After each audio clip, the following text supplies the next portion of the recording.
Partners along the coast, Columbia University Society of Fellows, the NYU Glucksman Ireland House, and Villanova University Irish Studies. They've all been partners along the way.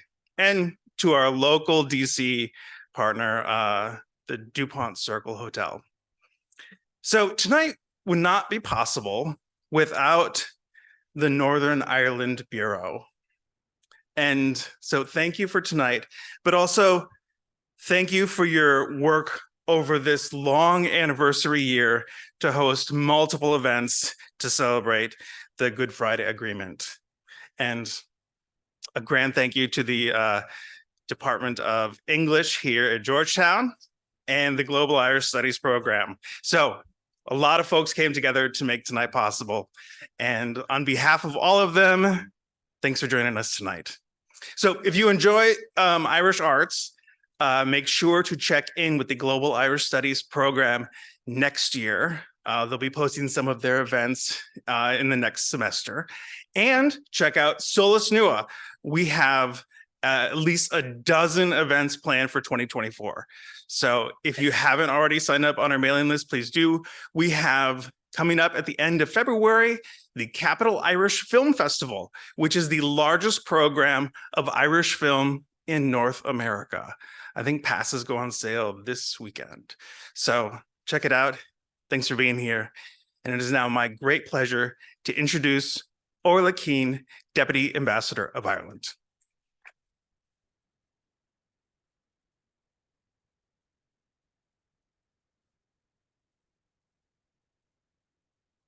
Thank you very much, Andrew. One of the great pleasures of my time here in the US has been experiencing the reactions of American audiences to the work of artists, writers, and creators from the island that I call home. From film and television to music, theatre, and literature, the ways in which contemporary artists are telling our stories in fresh and dynamic ways is truly exciting. I would like to thank Solus Nua and our friends here at the Georgetown Irish Studies program for hosting this evening's event, as well as our friends in the Northern Ireland Bureau. Andrea Ellis is with us here, and my own colleagues at the Consulate General of Ireland in New York for hosting this as a multi-city tour. Our diplomatic network here in the US, the embassy here in DC, and our 8 consulates all around the country are absolutely delighted and proud to showcase Irish arts in the United States, working closely with Culture Ireland. And we've been investing in the promotion of our culture abroad, including through a new network of cultural officers around the world as part of our Global Ireland 2025 programme. This year, we have, of course, also been marking the 25th anniversary of the Good Friday Agreement, which has been so transformative for Northern Ireland. This remarkable agreement effectively brought to an end a conflict that spanned over 30 years and claimed over 3,500 lives. The 25th anniversary year has allowed us to spotlight Northern Ireland at this important milestone.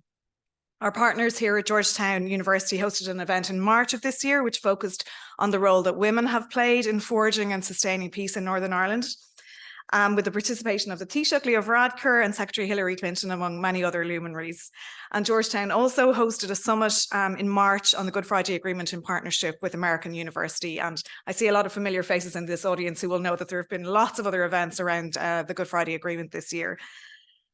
While we have done a lot of looking back, I think tonight's event is particularly important in how it speaks to Northern Ireland as it is now and what the future of Northern Ireland looks like. The work of the so-called Northern Wave of women writers is telling the stories of Northern Ireland, including what happened when peace broke out, to quote one of Michelle Gallen's characters. Lots has changed over the last 25 years, and I've been struck reading the work of contemporary Northern Irish writers by how many different ways there are to tell the story of one place. And this opening up of spaces to tell more complex and nuanced stories about Northern Ireland is hopeful and exciting.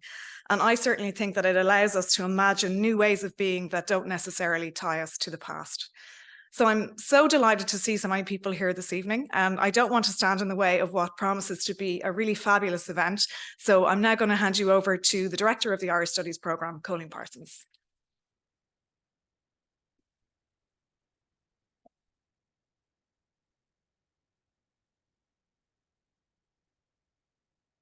You can keep clapping if you want.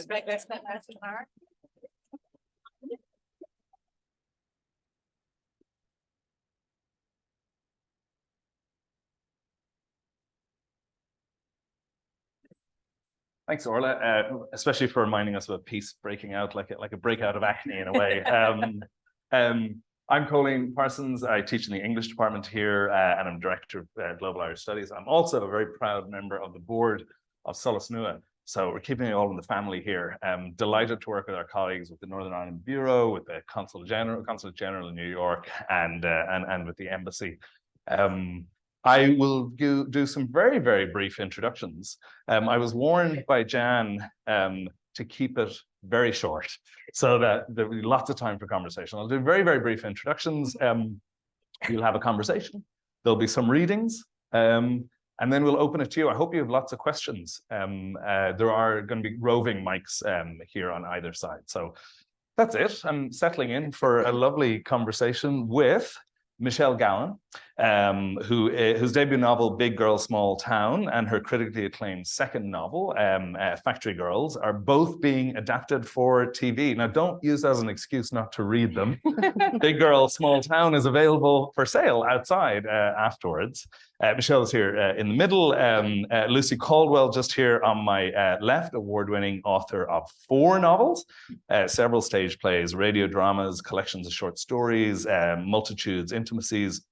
And the most recent novel is These Days, which will be available in the US, you said, in 2025. Yeah, January, February. We can wait. And Jan Carson on the far left here, her debut novel was Malcolm Orange Disappears, and she has a short story collection, Children's Children, a microfiction collection, Postcard Stories, which is available for sale outside, and her novel, The Firestarters, was published in 2019, and her most recent novel is The Raptures. Now, I'm going to embarrass them a little bit because there's an embarrassment of riches of prizes. So I'm just going to list it. There's just a lot of prizes. We won't go on forever. Big Girl, Small Town, shortlisted for the Costa First Novel Prize, Irish Book Award, Comedy Women in Print Award, Christopher Ure Biggs Memorial Prize. And then Factory Girls won the comedy, and I can tell you why. It's hilarious. Yeah, it is very funny. Won the Comedy Women in Print Award and was shortlisted for the Royal Society of Literature Encore Award. Lucy's awards include the Rooney Prize for Irish Literature, the George Devine Award, the Dylan Thomas Award, Susan Smith Blackburn Award, the Edgehill Short Story Prize Readers' Choice Award, and she's also won a major individual artist award from the Arts Council of Northern Ireland. This is not even all of it. This is just the abridged version. And Jan's The Firestarters won the very prestigious EU Prize for Literature. She's also been shortlisted for one of my favorites, the Sean Quaylon Short Story Prize, the BBC National Short Story Prize, and in 2016 won the Harper's Bazaar Short Story Prize. So we have some pretty amazing fire starters up here with us. And I just wanted to kick it off just with a quick question before we head into some readings. And that is, how's it been? It's been 3 days, the end of well, I wouldn't say it's the end, but there's been the 3 days that you've been together and you're still talking to each other. And then you'll split up after this. And Jan, you're going to Virginia. Boston, I think, is that's an in-joke here. Yeah, right. Boston is in your future, and Jan, you're going to Syracuse and Boston as well eventually. Yeah. So it's a crazy tour. I know why we wanted you all to come here. That's obvious. I just read it out. But why did you want to come here? And what's it been like? Lucy, do you want to kick us off? Yeah, well, do you know what? The first event that we did at Columbia, the best thing, this is setting your bar, audience, because in the questions, the final person who got up to speak, she got up and she said that she was actually in my A-level English class. I hadn't seen her since then, hadn't seen her since we were 17, but she said we used to sit at the back of the class and I used to explain what was happening in Edith Wharton to her while she French manicured my nails. This story is made even better when you know the fact that our English teacher at the time was Wendy Erskine. Who went on to be such a brilliant, Wendy and I stayed friends. I was her first editor and publisher.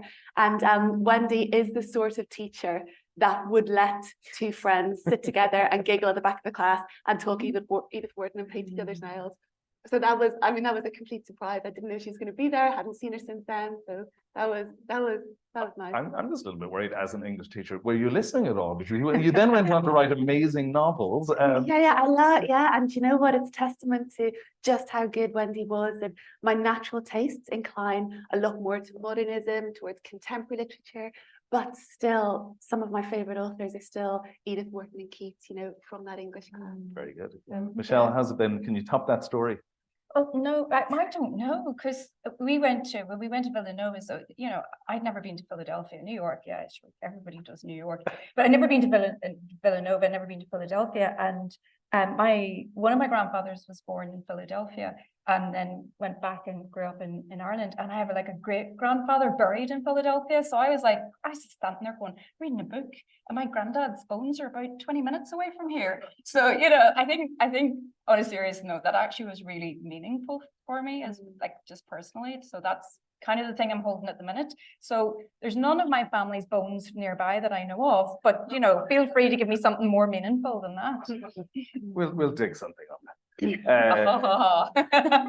I couldn't resist. Jan, how about you? How's it been? And you were here for quite a while, actually, aren't you? Yeah, I'm here for 2 weeks. So hopefully in a week's time from now, I'll still be standing.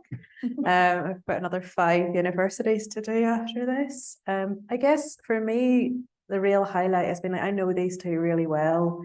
I hope they would call me a friend, but I definitely call the 2 of them friends.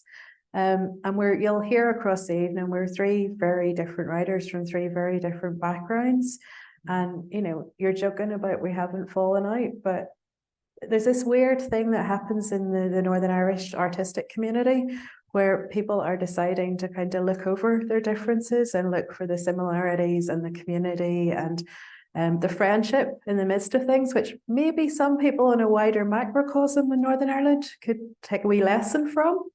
And this trip has kind of really emphasized that to me, how lucky we are to have this community where, you know, politically, religiously, culturally, we're from quite different backgrounds, but we have had the best crack for the last 3 days. And that is just a lovely thing to have. Yeah, Michelle is the funniest writer I know, and I am not yet tired. I could just listen to her, you know, every night for the next couple of weeks, reading more of her book. Well, on that note, you're going to listen to a little bit of her. Jan, do you want to start with? So we decided we'd do some short readings to open and some short readings to close. We leave you with a lovely taste at the end. So I'm just going to give you the caveat. I am not as funny as Michelle. Sorry. No one is. I'm going to read a little bit from The Raptures. I'm going to read from close to the start. The Raptures is a novel set in 1993 in the fictional village of Ballylack, which bears quite a lot of resemblance to Kells outside Ballymena, where I grew up. But please do not pass that back to my mother if you're talking to her. Hannah, the 11-year-old protagonist, also bears quite a lot of resemblance to me, in that she's grown up in a fundamental evangelical Presbyterian household, and she's not been allowed to go to the cinema, or, I mean, she's 11, she wouldn't be drinking anyway, hopefully, but she wouldn't be allowed to have a drink, or dance, or really have any fun. Hannah has just started a very strange summer where all of the children in her school primary class are getting ill and dying one at a time, and she's the only one who's left at the end of the novel. Bit of a spoiler alert, but it does say that on the back of the book, so I'm not telling you anything. And I think the only other thing I need to tell you is it's a book about Presbyterians and children dying, but it's actually quite funny. And Ross is the first kid to die. Ross had only just turned 11. He was still a child, though the thought of girls was already pressing.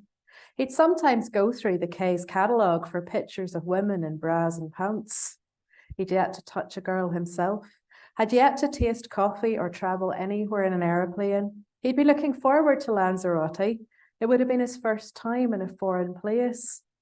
Poor Ross. It's never easy going first. There's been no talk of the boys passing yet. It'll be mid-morning before the news spreads. In the houses and farms of Ballylack, people are getting on with their everyday doing. They're feeding the cows and drinking tea, watching the telly and heading to bed. There's no expectation that tomorrow will be much different from today. 93 has been an unremarkable year, and the summer's shaping up to be equally forgettable. It's neither hot nor particularly damp. It isn't a World Cup year or one for the Olympics. Major's in Downing Street, Clinton's in the White House. Folks aren't sure what to make of him. Keep an eye on that one. He's got notions, they say. There's talk of Clinton wading into the troubles. Word is, he thinks he can sort it out. Let the same fella have a run at it. Better than him have tried and failed. Down south, Ireland win the Eurovision for the umpteenth time in a row. In Your Eyes is the song in question. You'd have a hard time dancing to it, though it's got a catchy hook. Makes a change from the usual earnest shite. Plunk, plunk, plunk, and words about peace. What are the young ones listening to? Shaggy, Ace of Base, Too Unlimited, feel-good Euro hits. They don't sound half so feel-good, pumping through the tinny speakers of the GAA clubs and community centres where Ulster's youth hang out. Dancing, smoking, drinking cheap vodka decanted into Fanta bottles. No limits will reach for the sky, the youngsters sing, fists pumping furiously to the beat, black bomber jackets soaking up their sweat. They go buck mad every time No Limits comes on. Sure, it's only a tune to them, not the call to arms it could be. No limits indeed. What a load of bollocks. These kids hail from Aucher, Clocher and Cullibaggy. Say it out loud. Cullibaggy. You can practically hear the fences. They couldn't be more limited if they tried. Elsewhere in the province, they're still at it, killing each other with bombs and guns. It's the 23rd or 4th summer of this nonsense. Depends on when you started keeping count. Most folk are fed up with the whole thing. They're adamant the killing must stop. There's war in Bosnia and Afghanistan. There's a brutal one winding up in Rwanda. You can't turn on your telly for seeing dead bodies piled everywhere, blood pooling in the gutters, women howling and getting on. The people here are sick of death. This isn't a third world country. This is Britain, or this is Ireland, or both, or neither, or its own institution, peculiar as a maiden aunt. Either way, it's a civilized country. It's been a whole 2 years since McDonald's arrived.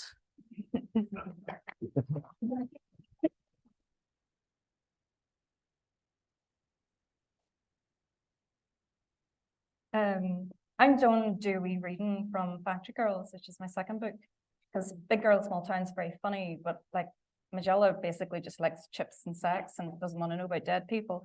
And in Factory Girls, it's a book about 3 school leavers, and it's set in 1994, which became the summer of the ceasefire. At the time, most people that I knew didn't know there was a ceasefire coming, other than the paramilitaries were going buck mad, trying to kill each other before they took the guns away. So we had this, so in the book, there are 3 girls, they've all done their A-levels, they've applied to all their universities, the world is at their feet if only they get the right grades, and if they actually survive a summer in Northern Ireland, which is no mean feat for some people. So we've got Maeve, she's a sort of smart, sweary one. You've got Caroline, who's the dote. She's the one that you want to be your best friend. And then Aoife's the kind of really smart, rich one, but she's totally clueless. So the bit I'm reading is where Maeve's been invited to go to Aoife's house, and yeah, it's quite different to Maeve's house. So Saturday, the 2nd of July, 1994, there are 44 days until the results. Mrs. O'Neill had invited Maeve and Caroline over to dinner to thank them for having Aoife over to lunch every day. Visiting Aoife's house was not an honour commonly granted. It wasn't the biggest or the oldest house in the town, but it was the best. Mrs. O'Neill liked to note that it had been built by a widowed doctor in the late Victorian era who'd retired back to the town after 40 years in Kent. He'd imported a team of English builders to construct a red brick house by the river. After the doctor's sons were killed in the Somme, the house had passed the local vet, and his artificial insemination program for cattle had been a whole lot more successful than his own attempts at breeding. After he and his wife died childless, the house had stood empty until the O'Neills paid through the nose to become the first Catholic owners. Maeve was obsessed by the house. Every wall in each room was painted a slightly different shade of white. Mrs. O'Neill had once shown Maeve the colour cards, which had included colours like bone white, frost breath, linen dust. And Maeve had cracked some joke about cocaine white that had made Mr. O'Neill, or John as she liked to call him when herself wasn't in earshot, crease up before he wilted under Mrs. O'Neill's gaze. You know, Maeve had always thought that white was boring, but these not quite whites, she called them privately, played with her eye in the same way that scents on a breeze teased her nose. And the hue of each wall changed according to the time of day, the weather conditions, the number of candles they'd lit, the colour of the rugs, the glow from the stained glass lamps. Mrs. O'Neill, she made white work. But then everything in her house worked. It was the only house in the town that ever featured in a magazine. In one article, there was a photo of Aoife's mother making jam with berries that she'd handpicked from their walled kitchen garden while standing barefoot in their large but cosy family kitchen. Can she not afford slippers? Maeve's mum had asked. She'd never heard of, never mind experienced, underfloor heating. There were shots of the staircase that loops up through the heart of the house before falling like a wave in the reception. There were photos of the bright, high-ceilinged rooms where heavy curtains fall like a respectable silence, pooling on the floor. There were snaps of John and James repairing the summer house, a shot of Aoife curled up, reading in the library in a puddle of sunlight. And Mrs. O'Neill, she shared her tips on interior design. So the storage bench in the kitchen is actually an artisanal pig's trough that we stumbled across during a family ramble. And the farmer almost paid us to take it away. It's Irish oak, and it took months to dry out in my workshop before I could sand it. And I fed it with the wood oil. Thank you for that. Recommended by a family friend in Denmark. It was months of terribly hard work, really, but worth every minute. And that was Aoife's family. They were so fucking rich, so smart, and so secure, they could dig a pig's trough out of the shit and do it up for a seat, and no one would laugh. You know, people sneered at that pig's trough for all right, but every last one of them was jealous of it, which was why Maeve also hated going to Aoife's house. And it wasn't just that the house was so big that it could have fitted Maeve's entire house into their 2 front reception rooms. And it wasn't just the front garden was bigger than her bare, scrubby grass that Maeve's family shared with 50 other council houses. And it wasn't just that Aoife's family only closed their curtains when it was cold or dark, not feeling compelled like Maeve's family to shut their curtains against Brit patrols and nosy neighbours. It was because Maeve felt fatter, itcher, thicker when she was sitting opposite Mrs. O'Neill's ash blonde hair, her ice chip eyes, her white linen shirts and her faded blue jeans. It was because in Aoife's house, Maeve felt like a mattress stain waiting to happen.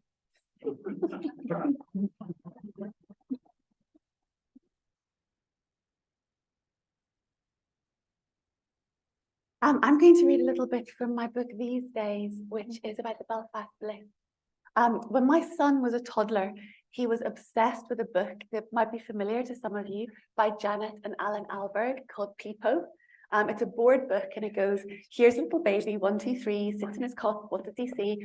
And you turn the pages and it's the day in the life of a baby, but in the backdrop, the London Blitz is happening. So there's bombed out houses, there's Zeppelins, there's sort of all this going on. And my son was obsessed with that book. I had to read it to him every night for months and months. And I started thinking about the Belfast Blitz. You know, I remembered sort of bits of stories of family members, and I went to look for the Belfast Blitz in fiction. And there's only one book by Brian Moore, a very fine book called The Emperor of Ice Cream. That was reissued a couple of years ago by Turnpike Press, who are doing brilliant things. But there was nothing else. And I was really shocked because the Belfast Blitz had some of the worst devastation of any of the blitzes across the UK. And it's still within living memory. And so I started collecting people's stories over the autumn and winter of 2019. And then suddenly, as it tipped into 2020, it became ever more urgent because I would set up these phone calls with people who were in their 80s or 90s, who'd been children during the Blitz, to see what they remembered of that time. When COVID was setting in as well, and so occasionally I'd have a phone call set up, and by the time, when the time came to take that phone call, we would have lost the person. And my own children at the time, my son William was 5, my daughter Orla was 2, and I was thinking, what are they going to remember of this strange time? At the same time as I was talking to people who had been children during the Blitz, you know, for what they remember, the kind of oddities of their memories. And so I wove all of those into a fictional narrative about the Blitz, but it contains a lot of true details. So in the little section that I'm going to read, it's about 3 pages. Every single detail of the experience here is true. So this is the book follows 2 sisters and their mother, and it sort of ripples out to take in other characters and to take in the whole city, really. But this is from the perspective of Florence, who's a mother, and this is her husband Philip, who's a doctor, and he's just home after one of the worst air raids of the Blitz. When Florence comes back into the dining room, Philip is still sitting at the table, just sitting. "Philip," she says. He looks up from his uneaten pie. His eyes seem to take a moment to focus on hers. "Emma will be home," she says. "Any minute now. We're all going to be all right, Philip. I promise you we are." Philip says nothing. "Was it terribly bad?" she says. "It's not as if we weren't prepared," he says. "We were prepared," he says. "We were well prepared. And yet, he says, and yet, how on God's earth could anyone have been prepared? Florence, the ambulances were delivering patients who'd had their limbs amputated by wardens with hacksaws to free them from the rubble. There was a man whose both legs had been burned right through to the bone, the bones themselves like charcoal. From York Street he was, died of course. And there were so many we couldn't do anything for. We gave them morphine, sent them to Ward 7 to die. The whole ward was cleared for that purpose, just to take those we couldn't do anything for. When the wards were full, we had to lie them in the corridors of outpatients, some on stretchers, some directly on the floor, some with a foot hanging off, half a face gone, blood everywhere. When the gas mains fractured and the electricity lines were down, we had to operate by tilly lamp and torchlight. And instead of proper anaesthetic, use a mixture of chloroform and ether dripped onto an open mask. I mean, my God, at times we felt more in danger from our own equipment than the bombers overhead. And then, he says, and then, to her horror, he starts to sob. "Oh, Philip," she says, you don't have to go there again." He takes a breath. "You're right, dear, you're right. You shouldn't hear this. I don't know what I'm thinking. I want to hear it if it gives you ease." She is shaking now too. "But I don't want to cause you distress in the reliving of it." "One of the theatre nurses," Philip says. "Her name is Nurse McKinney, Olive." He stops. "I'm sorry, Philip," she says. "He was decapitated, Florence. What were they thinking bringing him in?" Well, of course, they weren't thinking of a sheer pandemonium. And Nurse McKinney, she recognized him from his boots. And then before anyone had realized, before anyone could stop her, from a medallion he had inside his undershirt. Tears are rolling down Philip's face. She wants to touch his face, to wipe the tears away, to hold him, but she already knows how he would flinch away. "What do we do, Florence?" he says. "What happens to us next?" "Philip," she says. "All right, Philip." She can hear the hammering of her own heart. "Listen to me," she says. "This may sound comical, obscene even, but you haven't eaten or slept. You need to try to eat a little, and you need to try to sleep. The horror won't be diminished, but your capacity to withstand it will be greater." He looks at her. She sees in his face the young man he was, the old man he will be, as if they are all accordion there, all at once, as if there's no such thing really as time. "It will never go away," she wants to say then. "None of it does, the real or the imagined. Once you have seen those images, whether with your eyes or in your mind's eye, they are etched there, seared into the body. They are there forever, and you can't pretend otherwise. When they rise up, You need to try not to fight them, try not to push them away. You must just focus on the smallest, most incidental thing you can. You must make yourself breathe and just feel the current of breath through your body. She wants to say, do you know, grief is held in our lungs? But she knows he'll say it isn't, not in any medical sense. But it is, she thinks, it is. And sometimes all you can do is allow your lungs to feel it. Instead, she picks up a plate, wills her hand to stop trembling. She scrapes its leftovers onto another, picks up that plate and scrapes the leftovers onto a third. In answer to your question, she says, we clear the lunch things and we do the washing up. I dare say you'd be no worse than Mrs. Price would be, or Betty. Do you know, her record is 1 dinner plate and 2 side plates smashed in 1 session. And once we've done that, we think about what's to be done about our Paul. He should go away and stay with my sister and Harry maybe, just for a few weeks. He'll be far safer out in Gilnahart than he is here, until we know what's what. She hears herself talking on and on. Don't leave me now, she thinks. I am here. I have come back to you. Stay with me. Here, she says, finally, brisk. Take these plates for me, will you? There is a long, awful moment. Everything seems to hang in the balance. Then Philip gets to his feet.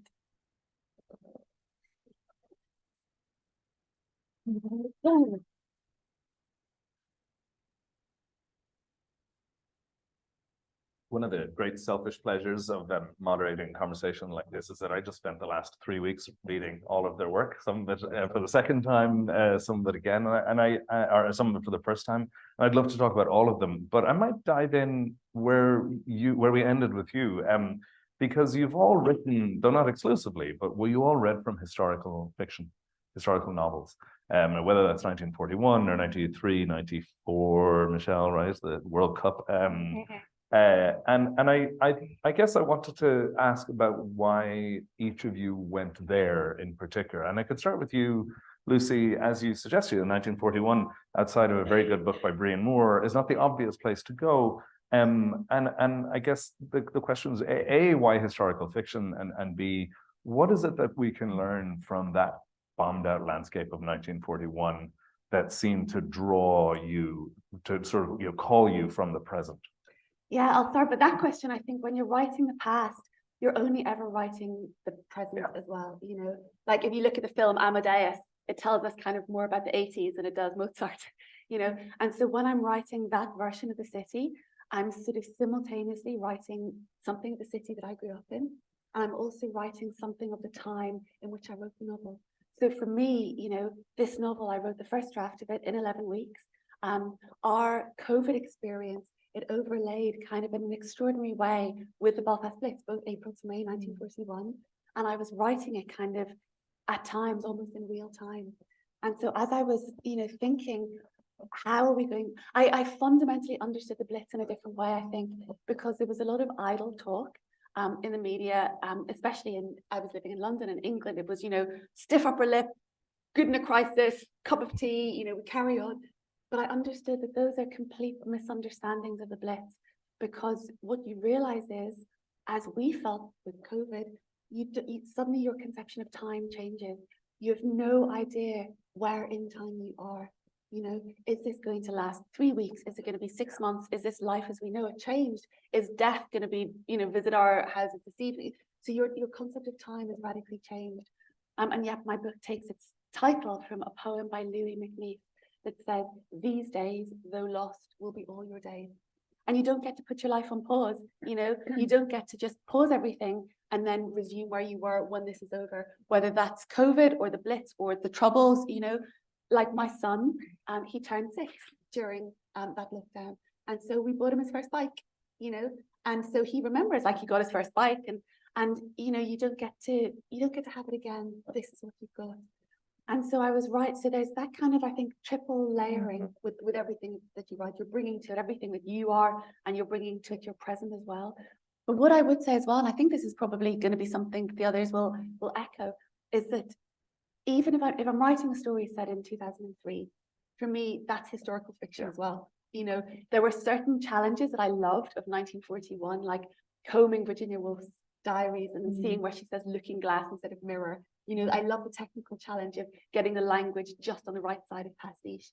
But say if I'm writing Belfast, like if I'm writing Belfast in 2003, I'll think, okay, so what size were our mobile phones? You know, had they shrunk till they were credit cards and they could get no smaller? So the companies started making them bigger again. You know, how did we navigate the city? Did we have Google Maps? Did we like, what was there? And especially if you're writing Belfast, you need to know exactly where you can't write any kind of generic path because it won't be true to the city. So I think, you know, the stories that I wrote in Multitudes of 90s Belfast, the stories that I write about Belfast in more recent years, every single one of them is very particular to the moment in time that it's set.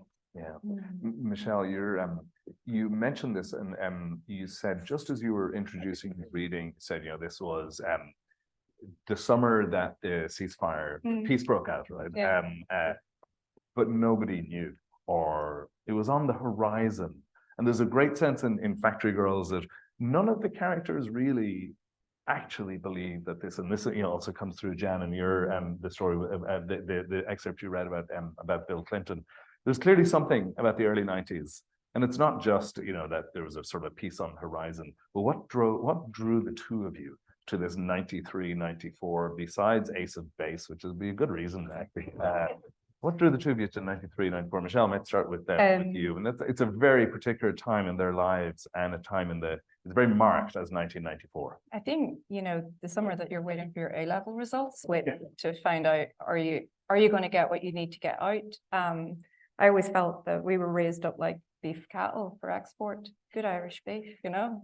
We were worth something if we got it right. But I really did work in a shirt factory. I really did spend a summer in a shirt factory. I worked actually in a couple of factories, and in Philadelphia, I met somebody in Villanova. I met somebody that I'd been in the same factory at the same time as her. So, and Adria and Strabane.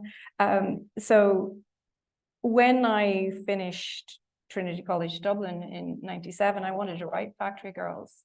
But in 98, I got a brain injury. So you describing it as historical fiction is really interesting to me, because this was supposed to be my first book. But then, you know, I ended up going back home to my parents in a wheelchair and literally learning what my second name was. You know, I didn't know my surname after I woke up. And so Factory Girls was not the first book I ever wrote.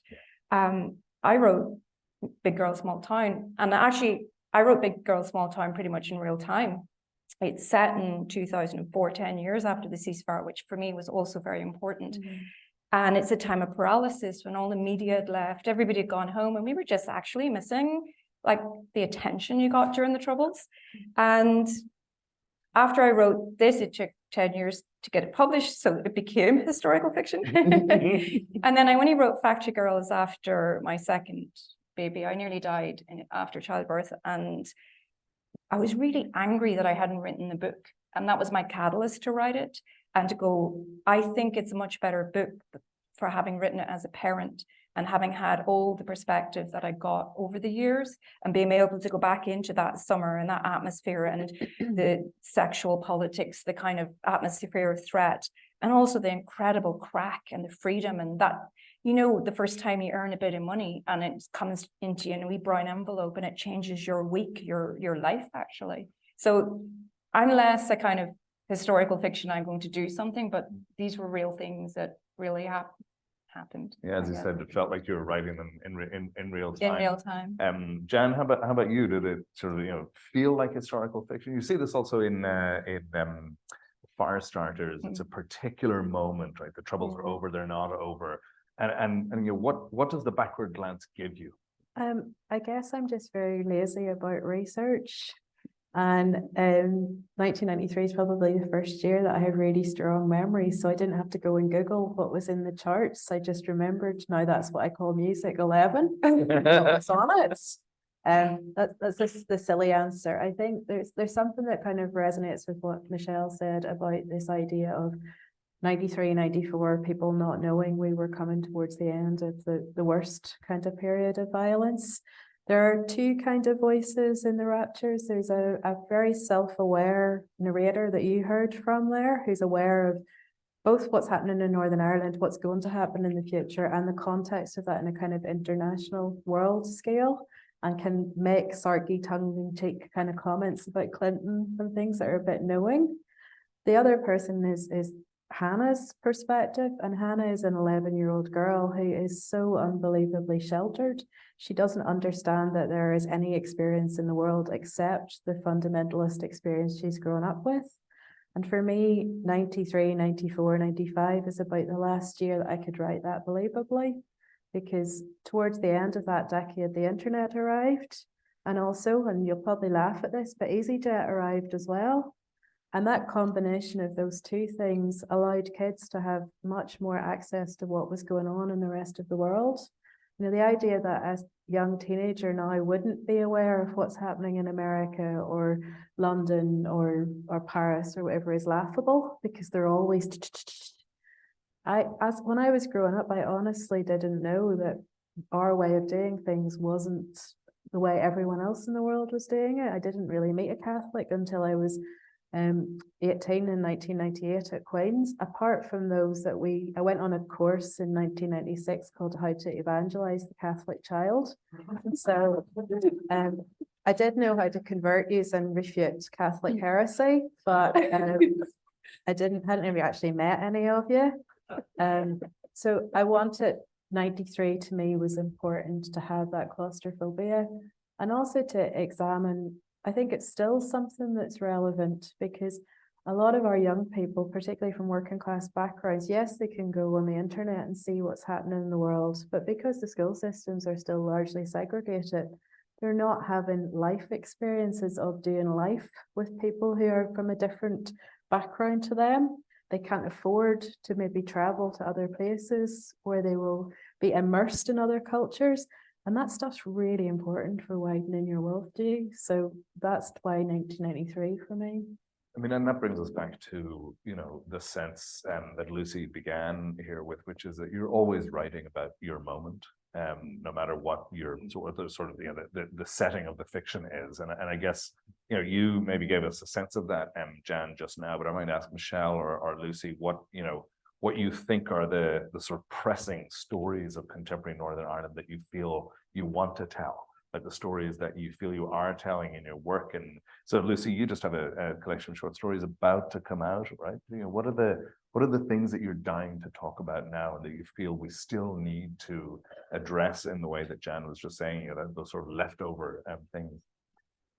Oh, it took me 10 years to write my first collection of short stories, because the short story is so fiendishly difficult as a form. After I wrote my first novel in university, it got a publishing deal, and I had this idea for a collection of stories that was going to be set between Belfast and London, and it was going to be all young women and teenagers through the 90s, you know, basically through my teenage years. And I wrote a couple of those stories, and they were no good on their own, and the collection was even less than the sum of its parts. And stories are, by the time I started getting short stories to work, I think I'd published 3 novels, several stage plays, radio dramas, before I had enough of the technique and craft to make those stories work. But I think even more so than that, it was having the confidence to feel that those were stories worth telling. And I started in serious writing those stories again after my son was born. And similarly to Michelle, I had a really traumatic childbirth that went on for several days, and I feel that I touched that place that separates life from death, you know, that veil. My son was very ill after birth and was in intensive wards, and suddenly I had the feeling that Michelle has articulated as well of, these are stories I've always wanted to tell and I've never told them. You know, I need to tell these stories. It's very interesting to me to have conversations with Lisa McGee, creator, writer of Derry Girl, who similarly started writing her stories of teen girlhood in Derry when she was pregnant with her son, when she'd done a certain amount of work, felt she had the craft, the authority to take on something that people might not see as serious.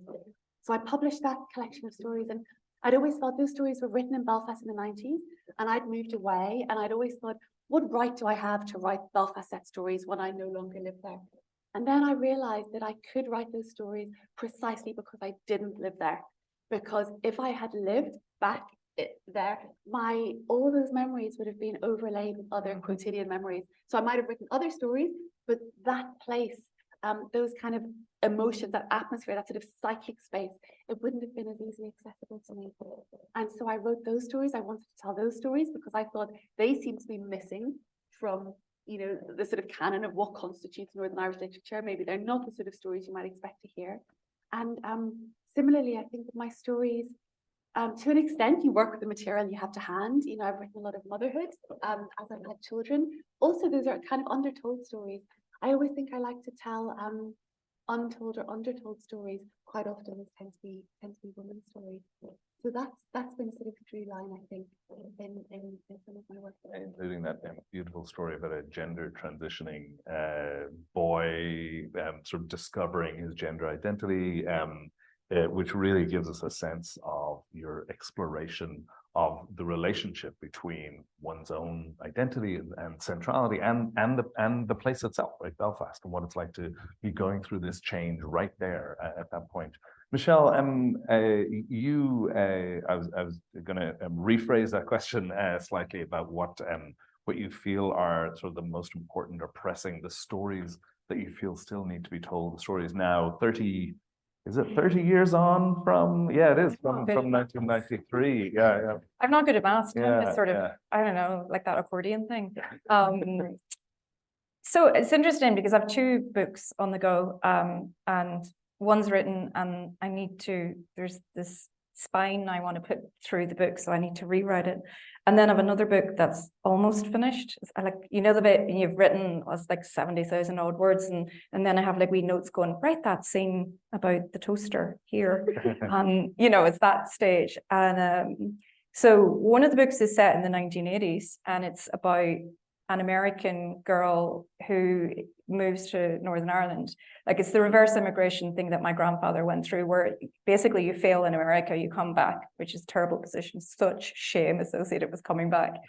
Anyway, this girl moves into this like really dark Northern Irish town, and her cousin they kind of gel in a way that's kind of amazing and terrible. And the story there that I'm trying to tell is, who looks after you when you can't go to the police, and who looks after you when you can't go to the army, obviously, and you're definitely not going to go to the priest, and you can't go to the IRA because they've got their code, and your mother and your aunts and your sisters don't have very much power. Who's the person that looks after you, and what are the consequences of not having a safe space in your community? Because that's very much something that affected the small town I grew up in. That even if you did go to the police, which was not a good idea, they made it worse, you know, in cases of sexual assault or violence and murder. So that's a tough book. Apparently it's still really funny. My editors are telling me it's really funny. And then the other one I'm writing is just the one I'm so tired of. Northern Ireland binaries and, you know, Catholics and Protestants, and oh my God, it's all about us. And, you know, because my husband's French Moroccan, and, you know, we met in Derry. Like, I'm always saying to people, I met my husband in Derry, and they're all like, oh, what's his name? You know, Dolan is a McLaughlin. And I'm going, Mehdi El Gadari. And they're just like, no. So we met in Derry, and actually we had a great time in Derry because, yeah, it was great. And then we moved to Belfast, and Belfast was quite racist. And then we moved to London, and suddenly I had this husband who was just treated in a completely different way, and was having completely different conversations, had a sense of power and a sense of right that we did not have in Belfast. And personally too, it was easier to be a woman in London than it was in Belfast. And after we had our kids, when the kids were kind of coming to that point where you're like, oh, we need to put them in school, proper school, you know, not that wee Steiner school where they light fires and do tambourines. They needed a proper school to do reading and writing. And so we were like, okay, you know, he's French Moroccan, I'm Irish, Anglo-Irish, actually, my mum's English. And we says, right, I said to him, so are we going to move to Northern? No. I didn't even get like the fullness of what we could do, because, you know, part of moving from London was affording a house. Part of moving from London was Brexit. We suddenly had Brexit, and we both felt very unwelcome. You know, so part of it was we wanted to have our kids closer to family. And so then we said, so, well, you know, what about France? And he said no, because France is structurally racist. And for us, what that meant was we'd given the boys his surname, because we'd had this deal, a really silly deal. Don't do this deal, ladies.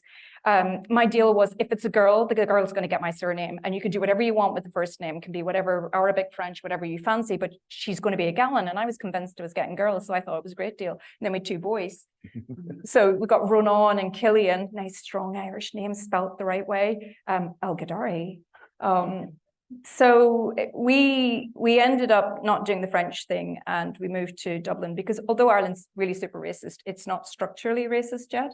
It's kind of like they're kind of putting all the moving parts together to be structurally racist. But right now, you kind of like people are quite obviously racist about it. Like, I'll get in a taxi and somebody will say, you know, they'll start being racist, and I'll go, yeah, you know, my husband's French Moroccan actually, and they'll, like, I've literally had people say, you're part of the problem. Because you married one and brought him in. So my thing is more like this third book, as I think of it, has been, when you leave home, you can never go back. I moved 30 times in 20 years. My therapist needs to talk to me about that. We have not unpicked that. 30 addresses in 20 years, right? And my question is always, if you've had this strong sense of home, even if it's horrific, right, that's still home. And how do you build a home? Like we built a home in London, and then we tore it apart, and now we built this home in Dublin, but people still think of us as blow-ins. I'm from Northern Ireland. I'm not proper Irish. And he's like, you know, actually, they kind of like the French. It's when they find out he's French Moroccan that they get a wee bit funny.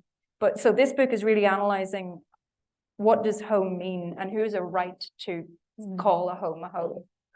So, and I think that question, obviously, as you know, hearing from all 3 of you, is also very much gendered.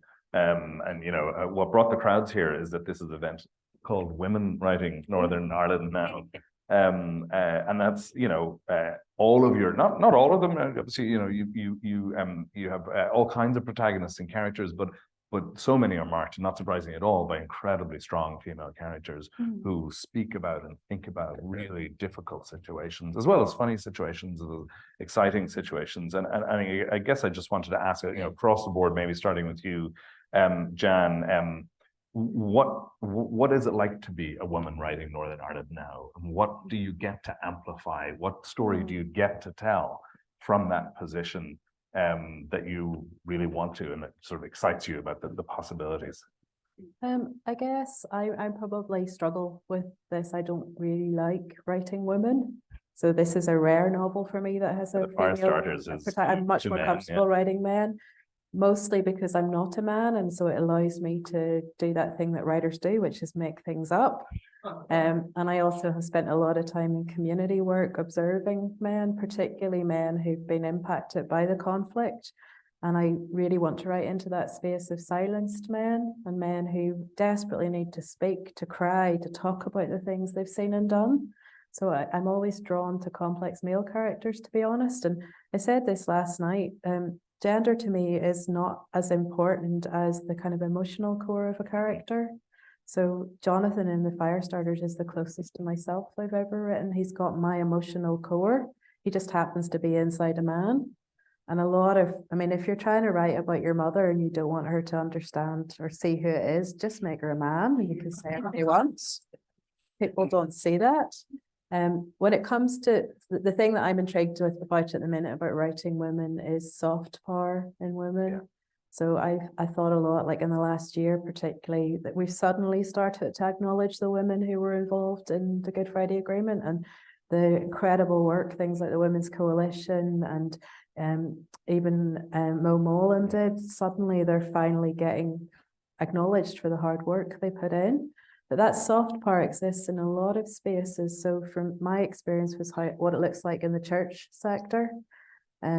In my church, women could not be in the pulpit or have any leadership roles. And yet my father was very high up in the church and he was a lovely man, but a weak man. My mum wore the trousers.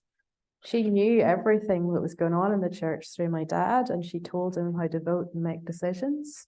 And now my father's dead and my mum has no recourse to power. And I see that played out as well in lots and lots of different situations. I think in the Catholic Church, there were a lot of nuns who had incredible amounts of influence. Sometimes they used that influence really negatively, and we're seeing the repercussions of that. But there were also nuns who were using their roles to educate women. to use those soft power roots to change society and to form communities of women.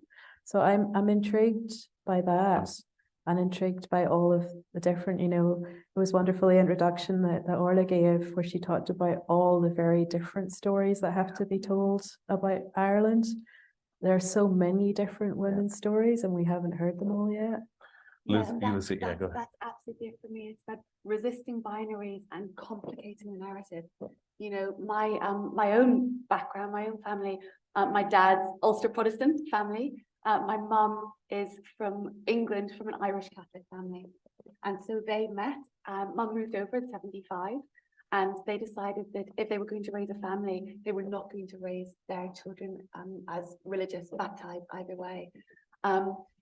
So it's very interesting to me, the ways that I get read. Also, it's very interesting to me, it's something I talk about increasingly with my sisters. You can hear I don't have a Belfast accent. We all have our mum's accent. And I think it's kind of a solidarity thing. Like, we saw the ways that she was mistreated.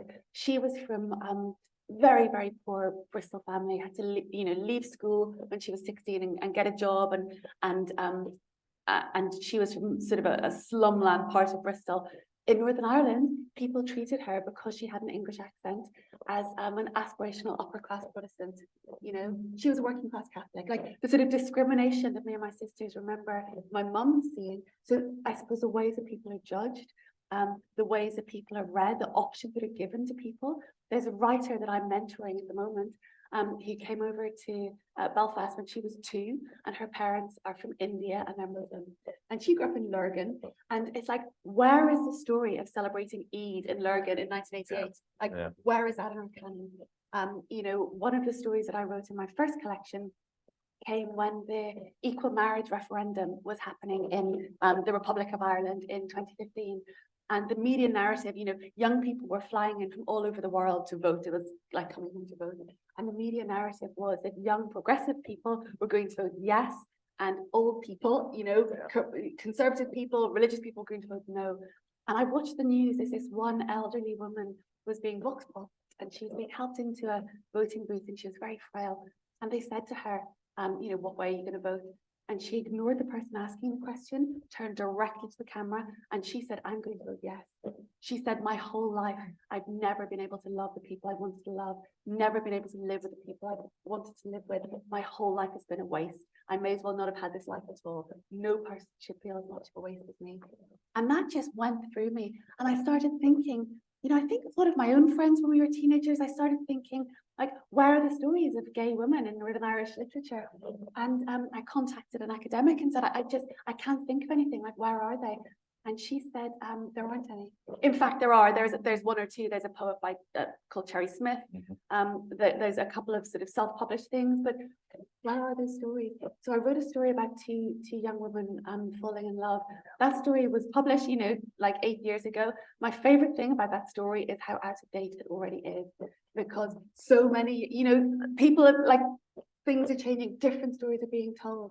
And sometimes what a writer can do is resist the binaries, but also question some of I often think of it as the software that we're running on our hardware programs that's kind of put there without our consent, So a big one for me, again, was, the pram in the hallway is the enemy of art.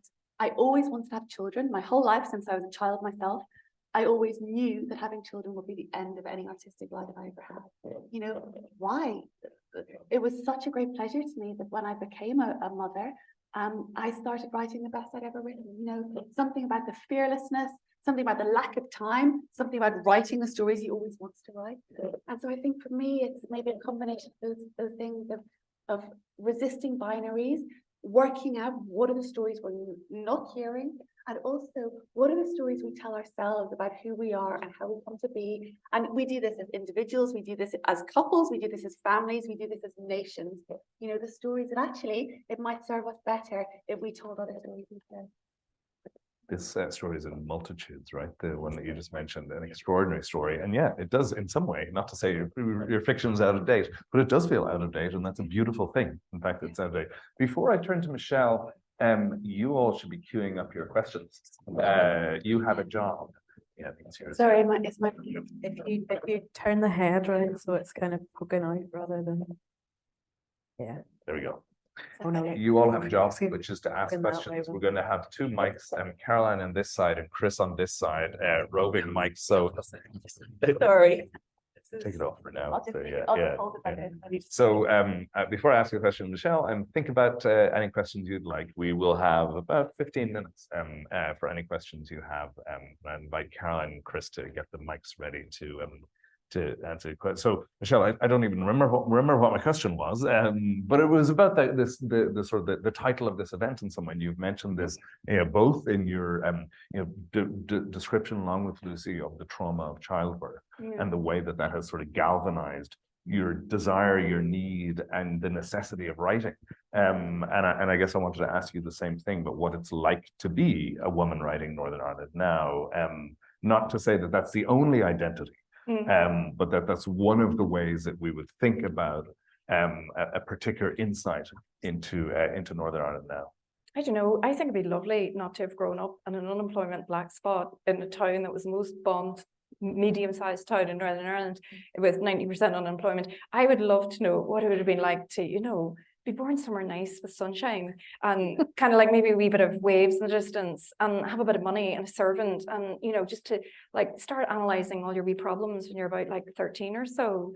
Like I'm still working on the 1980s and I think what's I find difficult is, I wrote Big Girl Small Town and it was fun because I wrote that 70,000 words in a month in Belfast. Like I just kept going to the pub after I wrote the stuff, reading it out to people, making sure that they were listening, and then they'd start telling their stories and we'd have the crack. That was brilliant. And this was written in lockdown. I was like, having to go upstairs and write this. It's funny. It's really funny, but it costs me to write this. And yeah, I mean, I had a wee nervous breakdown after Factory Girls. I really did. And then my husband said, I'm not allowed to write anymore about Northern Ireland. He said, just don't do that. You could write other things, Michelle, nice things. And I was like, okay. And then I said, so I'm going to write another one. And every time I start, I just keep coming back to the same stuff. But I do feel a certain weight of testimony, right? I mean, I feel that Lyra McKee is a person who should be on this stage tonight. And Lyra was shot dead in Derry. And I remember the morning that I got to announce my first book deal.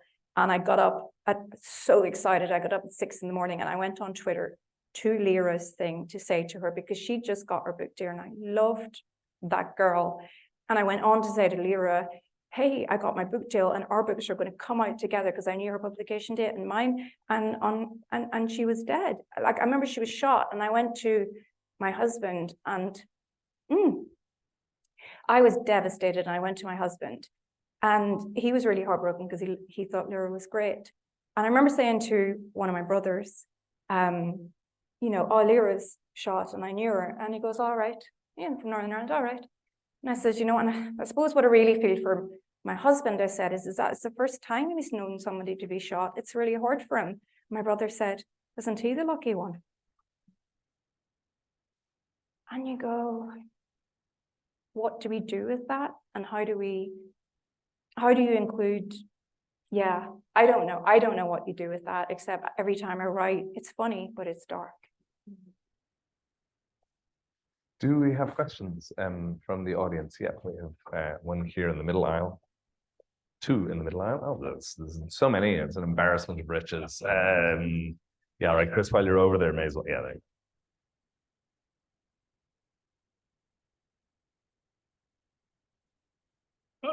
Thank you very much for coming tonight. Who among the writers of whichever orientation you read inspired you to think of taking up writing as a trade? I can start really quickly. Flannery O'Connor was the person who got me.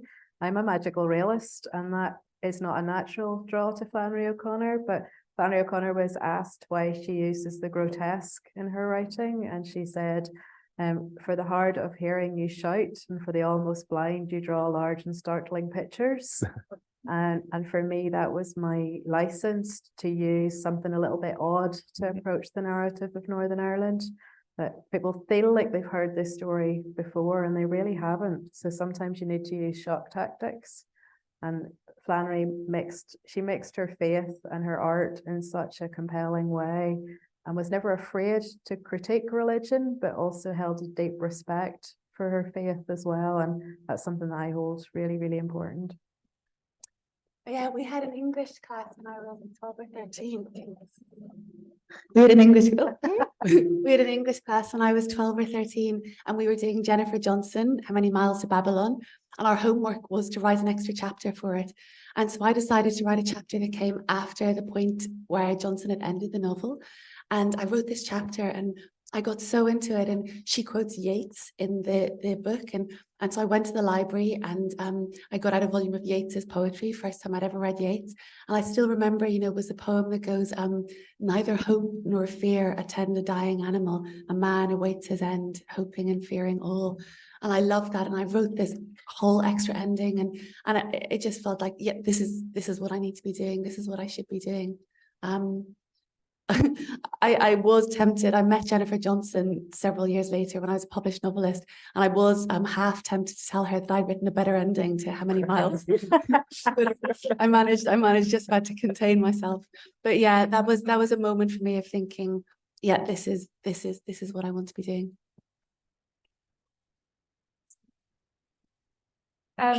Sorry, yeah, no, I was massively influenced by my grandparents and my dad's side of the family. They were like Shanachies.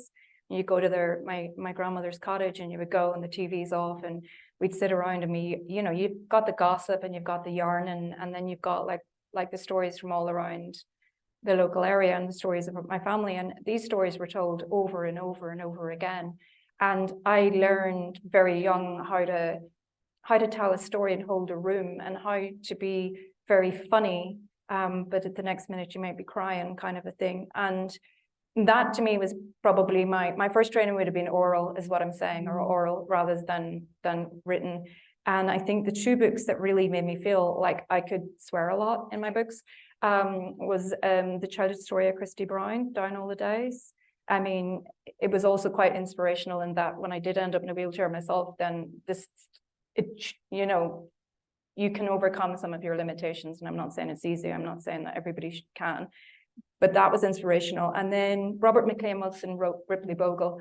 And I got that before I went to Trinity. Thank God I got that before I went to Trinity, because if I'd gone to Trinity and not read that, I think I might have crumbled a bit under the weight of all those white Irish men that we had to study, because we had this little module on women writers at the time, and this sounds like ancient history. That's 1993 to 97. I can remember doing one module like carved off to the side. Jean Rees was on it. Like, you're just, but I can remember Robert McLean Wilson as a white Irish male, but he wrote anger, he wrote happiness, he wrote zany. It was just this incredible riot of a book that I felt stood out compared to all this other Irish literature I'd been reading at the time.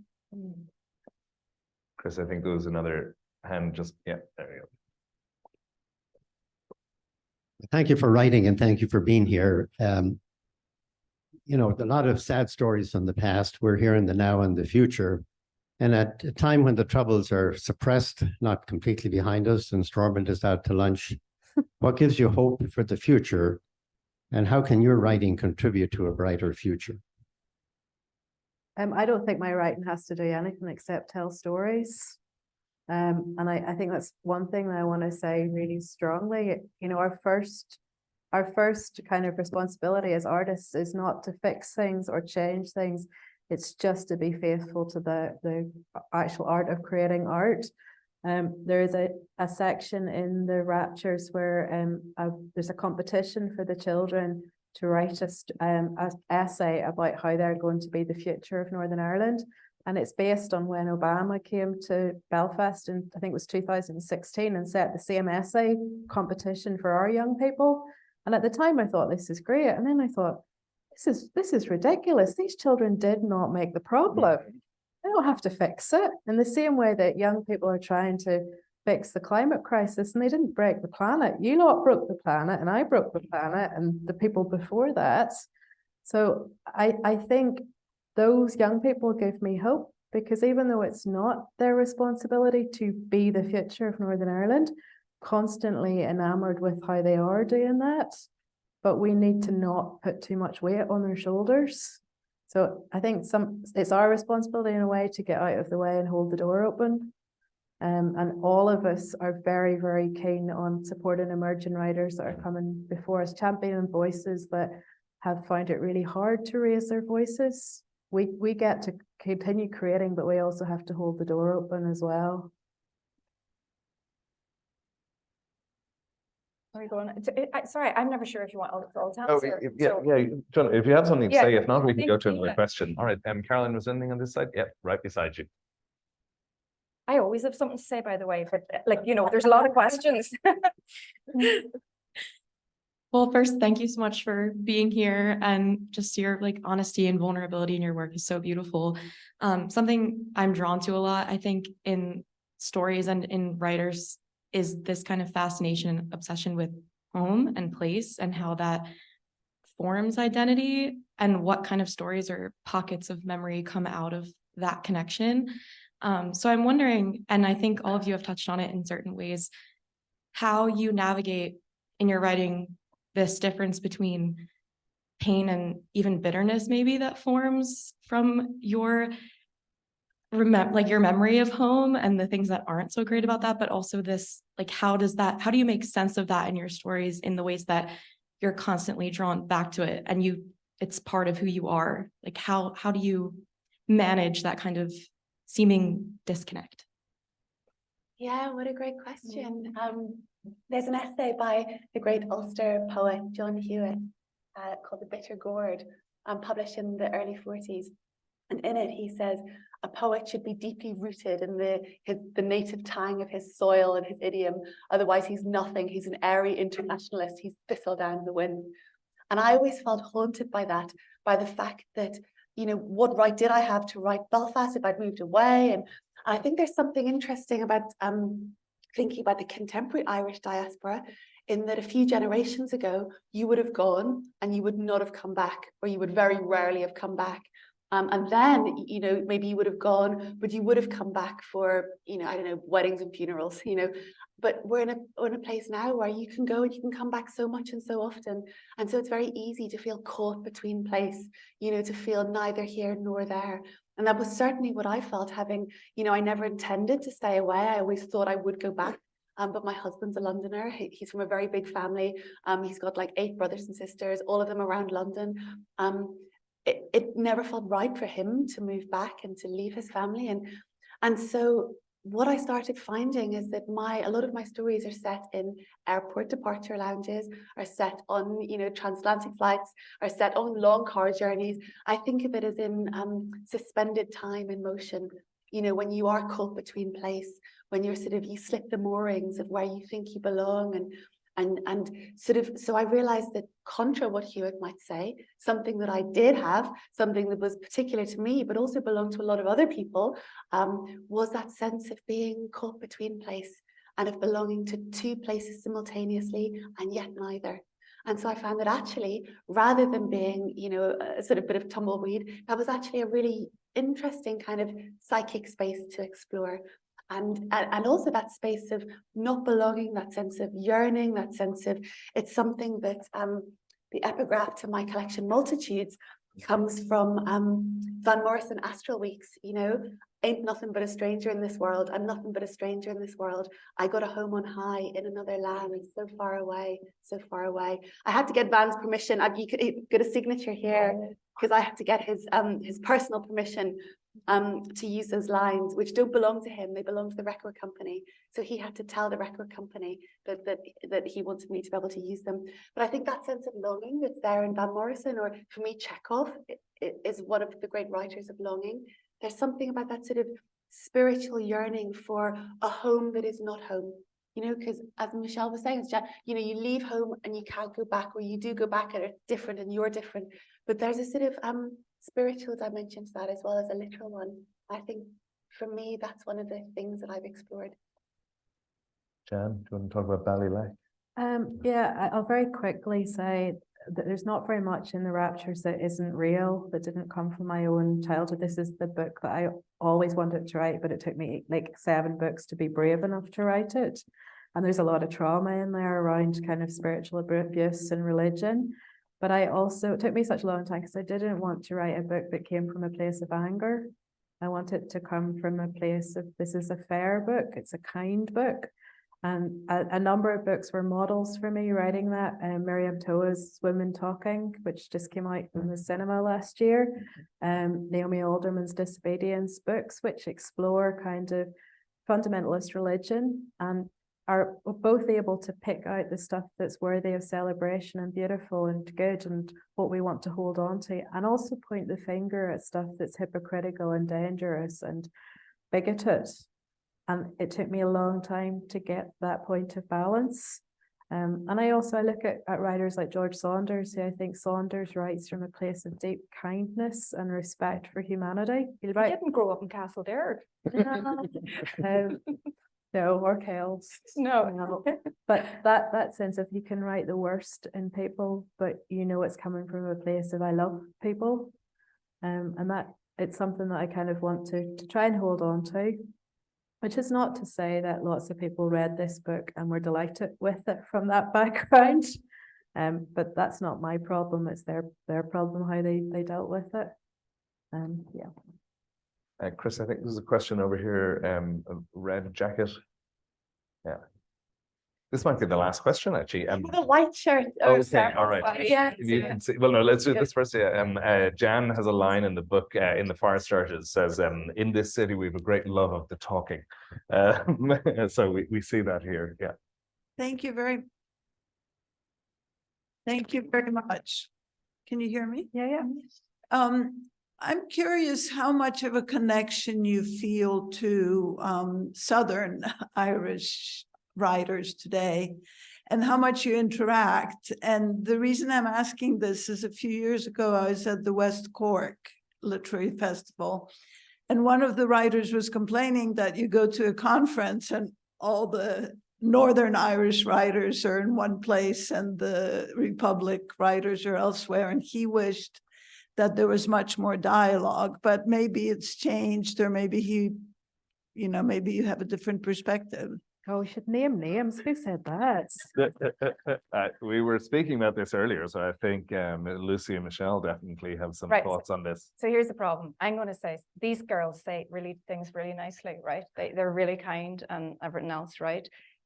But I live in Dublin and I live down south, and I know what you're talking about, and I know that there is a grand divide in the Irish psyche with the border. And it's something that it's not just writers, it's everything. There is this great national guilt about partition. And there is this great pretense that the violence that formed in 1916 that created the country that everybody celebrates is a different kind of violence to the one that the people that I went to school committed. So the people that I went to school with are murderers, but the people who died in 1916 are patriots. And it really upsets me that we have this country that is really not analyzing the kind of the legacy of celebrating bloodshed means. I think that they're terrified. Like, honestly, I think people are terrified to sit down and look at what has been done over the past 100 years. And one of the things I found, okay, we're going to do a trauma memory. I was in a wee trauma group and in a mental health hospital. And we were having a sit down and talking about, it was a therapy group. And one of the people there who was very highly educated said, well, we're all in this trauma group and it's terrible and everything. But, really in Ireland, what you have to look at is nothing bad's happened for the past 100 years, she said, and me sitting there. And then she says, well, you have to look at the English, right? I mean, they had the First World War, they had the Second World War. Sure, they had the Falklands. And I says, they did, yeah. And she goes, and then, you can look at America too. Didn't they have their wars? And I said, yeah, they did. She goes, and really in Ireland, sure, nothing bad's happened for 100 years. Like, how do you even? So this is not just about literature. It's not just about, oh my goodness, do they write different to us? And, we can't write. This is about the whole island needing to sit down and look at the fact that all their train stations are named after people who murdered people. If you're in the South, there's a whole conversation we're not having. And the closer we get to this idea of a shared island, Like the more important these conversations are getting. I went to a conference, it was one of these literary things. And all the other writers got these questions about, and so do you like to write in the morning with a coffee or a tea? And tell us now, do you wear slippers when you're writing? And I was like, Grant, I was really gearing myself up to say, oh, I like to, snuggle on the sofa and take my MacBook Air out. And my question was, so Michelle, can you tell us what you think of Sinn Féin and United Ireland? So we're clearly a different breed, but we're not completely different. We just need to talk a bit about it. Sorry, you shouldn't be asking me questions. Can you stop it? Was there one last question, Lucy? You were pointing at somebody. There's Yeah. Okay, there we go. And that will be the last question, and then we'll have a short. I'm embarrassed to say, but it's the very same question that the lady over there asked. So maybe it's Another one that there was. Yeah. All right, then we'll have a last question. Okay. I'm losing control here. Hopefully finish on a lighter note. I've noticed, and not to generalize, but some of the passages from your book and Michelle, yours, and you mentioned Dairy Girls. It seems like there's always like a comedic undercurrent to most of the things. Even Dairy Girls was so funny, and I've had a lot of Irish colleagues and friends during my work life, and it's always like there's a kind of a humor behind everything. So just curious to know, is that like, something I'm imagining, or it's actually true that there is an element of the reading I wanted to finish up on actually talks about humor and why we used it and how we used it and the good and bad of humor in Northern Ireland. So that was that may be a good answer. Yeah. Maybe we will ask our three writers to. Do you want to read that one first? Yeah. Well, actually, there's the answer then, if I can find it, because I have this awful habit Perfect of losing segue. things. You were a plant in the audience. Yeah. Let me see. No, that's the horrible mortar bomb attack. Oh yeah, I'm back to jokes now. So anyway, basically, this is the girls who are in the factory, and they're kind of like, it's a mixed environment. So it's the first time they've had to work with Protestants and Catholics, right? But anyway, so late that afternoon, Fidelma shoved a trolley full of wrinkled shirts towards Maeve and then leaned in close, and she said, "What are the months of a Protestant calendar?" I don't know. January, February, March,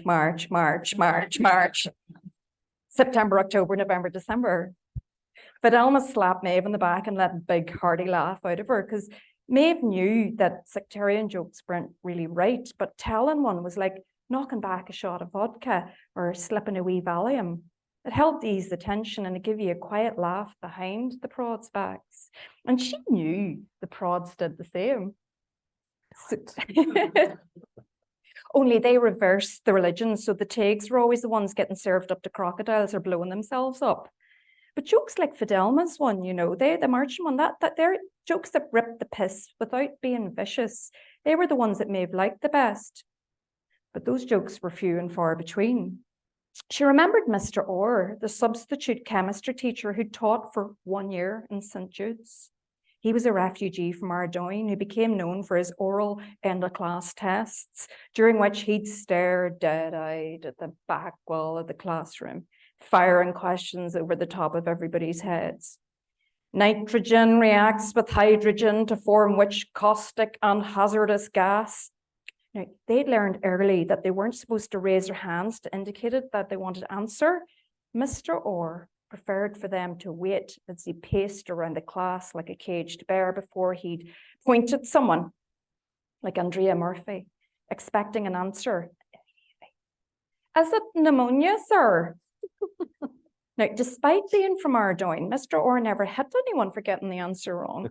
Instead, he'd say, "Wrong," before reciting the right answer in the tone of a man who is suicidally bored. "Nitrogen reacts with hydrogen to form ammonia, a caustic and hazardous gas." But nobody took notes. Aoife didn't need to, and everyone else just kind of accepted where they were at, having long ago given up on improvement. "Why does iodine have a higher boiling point than chlorine?" Mr. Orr might point at Mary McDade of the Smelly McDades. "Is it because it's different colour?" Wrong. Iodine has a higher boiling point than chlorine because the forces between iodine molecules are stronger. Mr. Orr livened up these end-of-class quizzes by inserting rogue general knowledge questions to keep the class kind of on its feet. What do you do if you see a Protestant with half a face? He'd point the like at Jimmy Kennedy, who'd been in the remedial stream in school since he was 4 years old and had 5 uncles who'd all done time in long cash, which was a measure of both their burning patriotism and their stupidity. You reload and fire again, sir. Mr. Orr's delivery was the same whether he was testing general sectarian knowledge of GCSE or general sectarian knowledge or GCSE chemistry. Hypothetically, how would you save a Protestant from drowning? You take your foot off his head, sir. Mr. Orr paced about, skinny, itching for a fag, never expressing approval if someone got the answer right. Is a British soldier an example of a hazard, a risk, or both?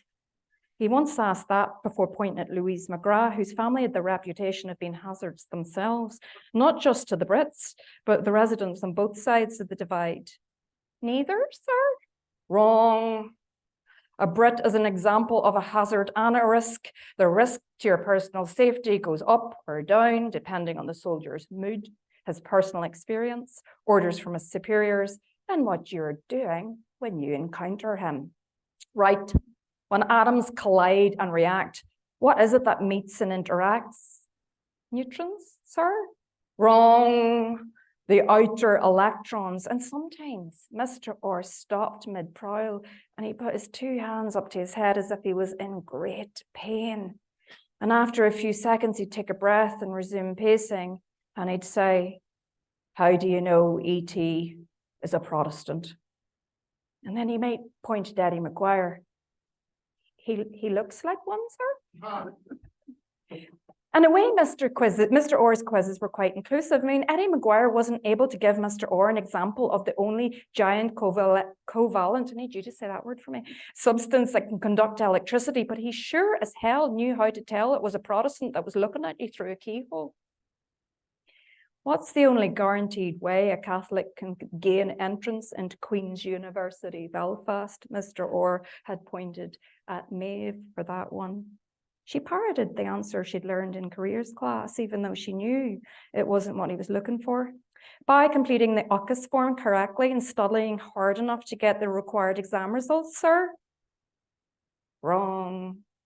The only guaranteed way a Catholic like you can gain entrance to Queen's is to donate your body to science.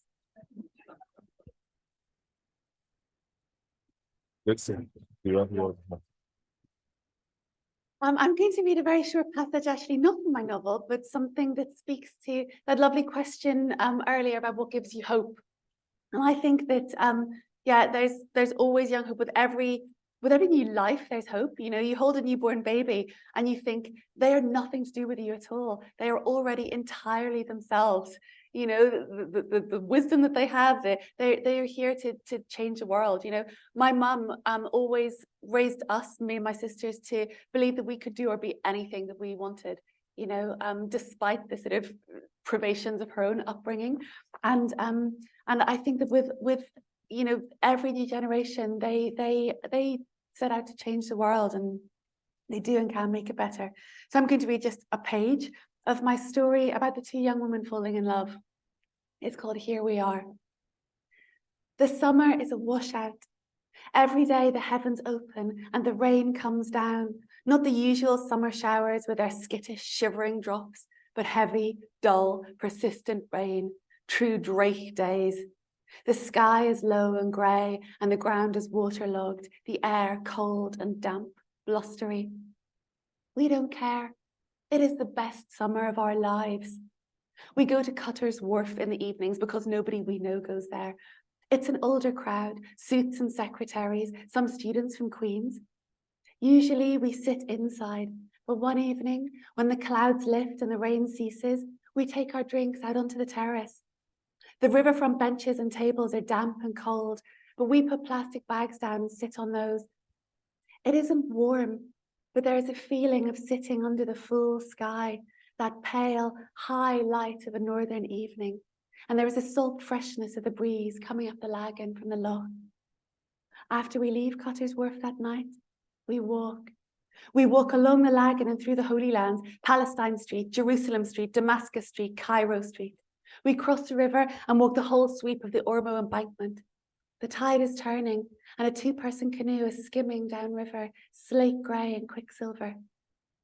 When we reach the point where the road curves away from the river, the pale evening light still lingers, so we keep walking across the Ravenhill Road, down to Ronto Street and London Street and the London Road, Rosebery Road and Willowfield Drive and across the Woodstock Road and on, further and further east, until we're in Van Morrison territory, Hindford Street and Abetta Parade, Grand Parade, the North Road, Orangefield.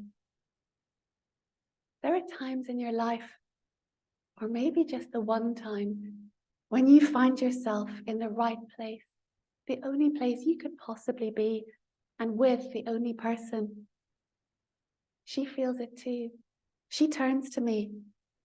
These streets are ours, she says. Yes, I say. Yes, they are. And they were. The whole city was.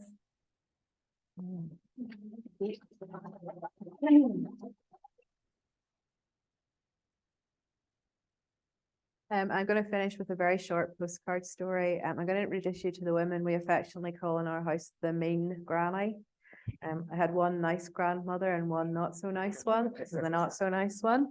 It was a commission to write about women's relationships to textiles in Northern Ireland, and as many of you know, the linen industry was enormous.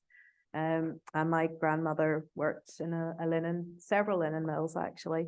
But I'm reading this because of the last line. We've talked a lot about women's stories tonight, which haven't been told. And I guess you'll understand when you get to the last line of this why I'm reading it. Your father's mother was Agnes. She came from a rural townland, all voiles and phlegm to say. Her home house was a series of small boxes stacked one upon the other. A neat and God-fearing establishment with nothing in the way of show. So many Wayans went through that wee house, they ran out of good Protestant names to give them. So the last was called after the first, who died young of something you could cure with antibiotics now. Your granny was a weaver of linen, no different from all the other Agneses tending loom in Lisburn, Belfast and Portadown. She took her lunch in her hand each morning and walked a dark mile there and back. She did not see herself party to something significant. Yet each morning she took the raw yarn in her hands, and though it was as old ladies' hair or horsetails caught up in knots, saw only what it could be. A handkerchief, a Sunday shirt, a finely embroidered tablecloth peeling over a big house table. She lifted her shuttle and wove the future into each tangled strand and did not stop till the mills began falling down around her. Picture your granny, every day from 8 till 6, first in Ross's factory, age 13, all the way up to the age you are now. Then later in the Phoenix, which was farther to walk but more money. Picture her, lame in the foot from a dropped shuttle. Picture her, wearing her retirement watch to church, hoiking her sleeve up to show the gold of it off. Picture 10,000 women like her, spinning, weaving and stitching, leaning against mill walls, smoking. Tell yourself, there was nothing remarkable about your granny, and this is why you never asked.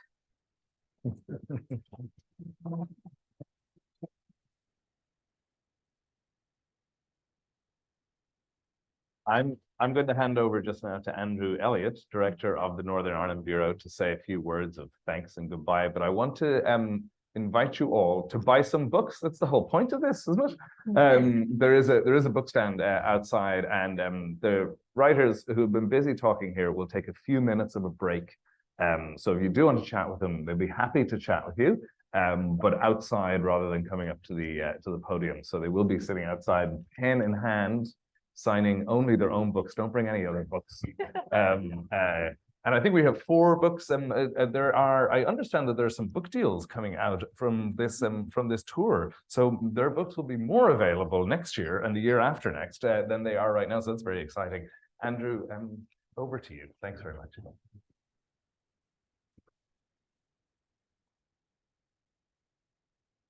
Ladies and gentlemen, this is that slightly awkward moment in the show when the slide changes to a man talking about women writing Northern Ireland now.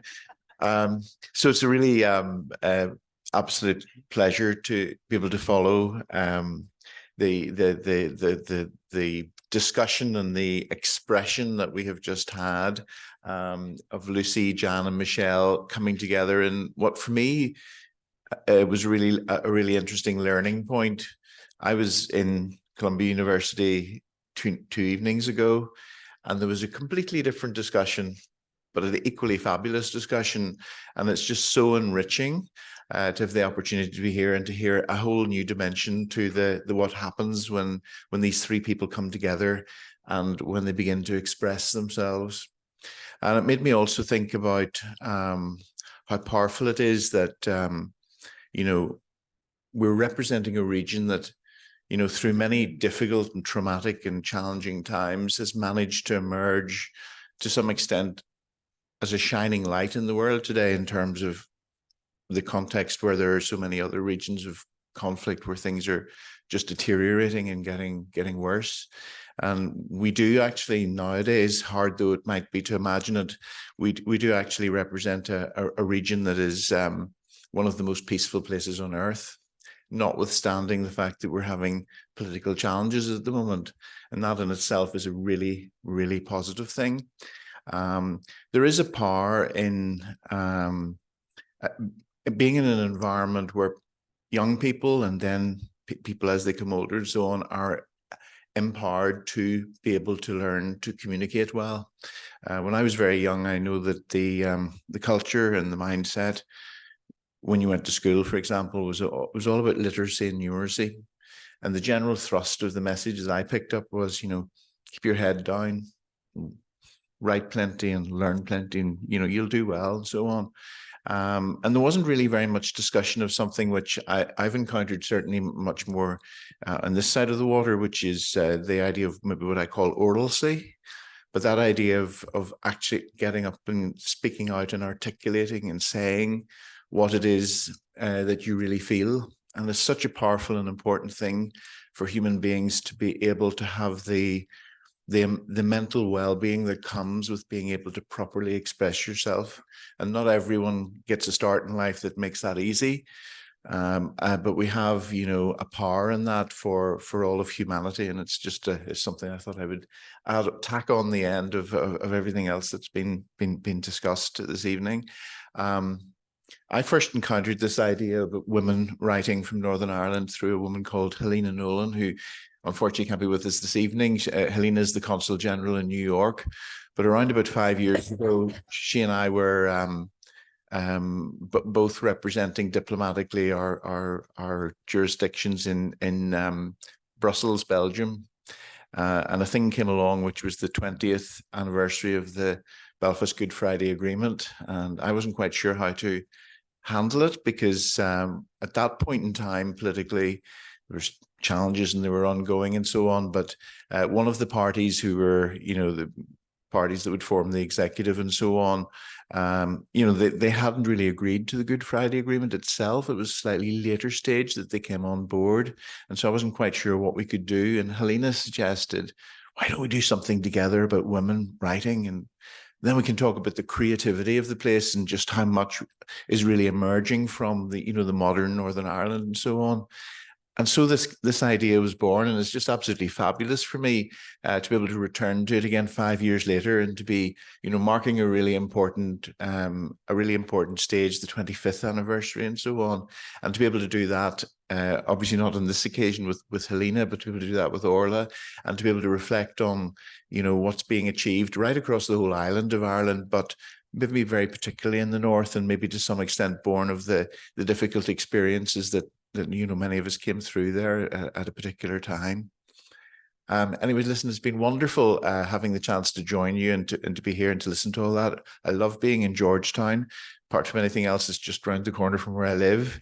But it's also wonderful being with Colleen, and I really appreciate the fact that you know, he's put so much into this, and also that Nick and so many others have collaborated, Solus Nua and so on, collaborated together to make this happen. And on behalf of the Bureau, I'm just delighted to be associated with it and to have played a part in helping bring it about. So thanks everyone. Have a lovely evening. All the best.